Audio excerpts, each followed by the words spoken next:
د نن ورځې تازه مهم او زبردست خبرونه. لومړی خبر: ولسمشر غني کویت او قطر ته د ننني سفر په ترڅ کې د کویت د امیر فاتحي مراسمو کې تر ګډون وروسته قطر هیواد ته رسیدلی دی. د جمهوریت ریاست ویاند رسنیو ته ویلي چې ولسمشر به په دوحه کې د خپل سفر په ترڅ کې لومړی د افغان حکومت له مذاکراتي پلاوي سره وګوري او له دوی سره به بحث او خبرې وکړي.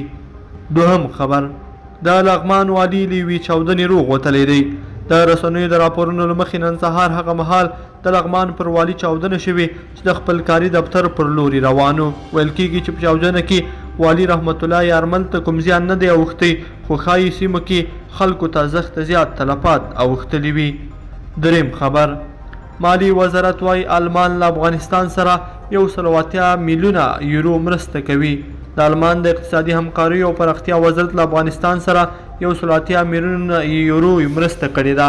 له مالی وزارت څخه خپرې شوې خبرپاڼه کې راغلي د آلمان د اقتصادي همکارۍ او پراختیا وزارت ژمنه کړې چې په 1999 کال کې به د افغانستان کې شاوخوا 180 میلیونه یورو مالی او تخنیکي همکاریو لپاره پانګونه وکړي.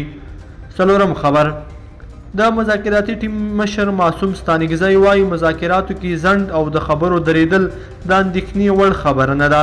مذاکرات به کله ګړندي او کله به هم ورو پر مخ ځي.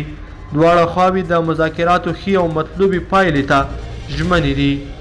پنځم خبر: په قطر کې د طالبانو د سیاسي دفتر غړو د اسلامي نړۍ د نامتو عالم شیخ یوسف القرضوي سره کتلي دي.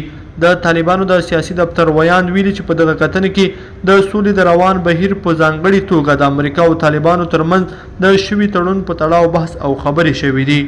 لیدونکو په دې هیله چې د نن ورځې خبرې ټولګه مو تر پایه لیدلې وي. که مو دا ویډیو خوښه شوې ویډیو لایک کړئ او چینل سبسکرایب کړئ. تر بیا ښه وخت. د لوی الله په امان.